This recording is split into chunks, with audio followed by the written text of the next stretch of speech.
महाभारत होने के पीछे कई कारण थे, लेकिन इनमें से एक सबसे बड़ा कारण था। ये था शकुनी जिन्होंने दुर्योधन के कान भरे, उनके इरादों को तेज किया।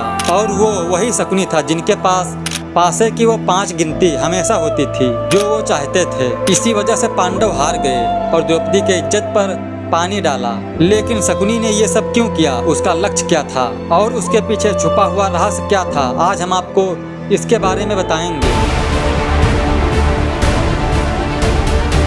महाभारत के युद्ध से पहले कई घटनाएं घटी जिनके बारे में हम सब नहीं जानते हैं। ये कहानी उन्हीं में से एक है। गंगा पुत्र भीष्म पितामह धृतराष्ट्र के लिए एक योग्य पत्नी ढूंढ रहे थे। तब उन्हें गांधार के राजा के बारे में पता चला। उस समय के गांधार राज्य को आज के अफगानिस्तान का हिस्सा माना जाता है। भीष्म पितामह ने गांधार के राजा से गांधारी का हाथ मांगा जो धृतराष्ट्र से विवाहित हो सके। धृतराष्ट्र अंधे थे, ये बात गांधार नरेश को पता नहीं था, लेकिन उनका राज्य इतना छोटा था कि वे भीष्म पितामह को इनकार नहीं कर सकते थे। अंत में गांधारी और धृतराष्ट्र का विवाह हो गया।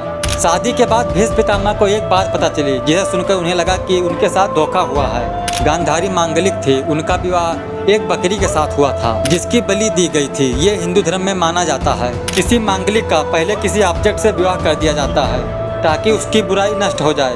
भीष्म पितामह को जब ये बात पता चली तो वे गुस्से में आकर गांधार नरेश को अपने घर यानी हस्तिनापुर बुलाया। भीष्म पितामह ने उनके सभी परिवार को एक एक करके सभी को एक कमरे में बंद कर दिया और केवल एक मुट्ठी चावल देने लगे, इतनी कम मात्रा में कि हर व्यक्ति को 1 या फिर 4 दाने ही मिलते थे। दिन पे दिन लोग मरने लगे।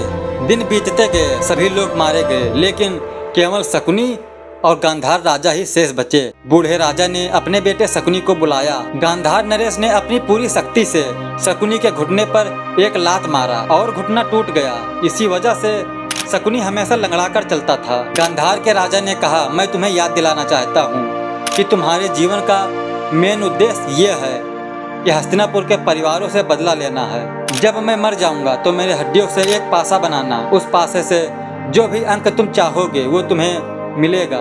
शकुनी ने अपने पिता के शब्दों का पालन किया। उनके हाथ में पासे थे और इसी वजह से महाभारत का खेल शुरू हुआ। दुर्योधन के साथ मिलकर उसने पांडवों को हराया, द्रौपदी के इज्जत पर पानी डाला और कुरुवंश से बदला ले लिया। शकुनी दुर्योधन से नफरत करता था अपनी बहन की अनजाने विवाह के कारण और गांधार के प्रति अपने पिता की शिकायत के कारण। यही उसके कर्मों का मूल था जिसे हम महाभारत में देखते हैं। महाभारत के अंतिम दिन तक शकुनी जिंदा रहा। उसने भीष्म पितामह, गुरु द्रोणाचार्य और कर्ण की मृत्यु देखी, दुशासन की कठोर मृत्यु देखी।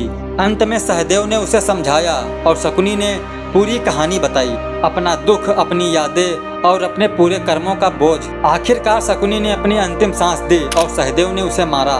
शकुनी ने अपने पिता का दिया हुआ वादा पूरा किया।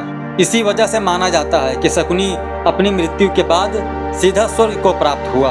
ये थी महाभारत की छुपी हुई अनजानी कहानी, शकुनी का रहस्य। जीवन और कर्मों के इस कहानी से हमें ये सीख मिलती है, कभी कभी दिखावा और चतुराई इतनी प्रभावशाली होती है कि पूरा इतिहास बदल सकता है। मैं शिवम गोस्वामी, इस वीडियो को मैं यहीं पे खत्म करता हूँ। फिर मुलाकात होगी अगले वीडियो में एक नई दिव्य रहस्यमयी कहानी के साथ। तब तक के लिए धन्यवाद। जय श्री कृष्ण।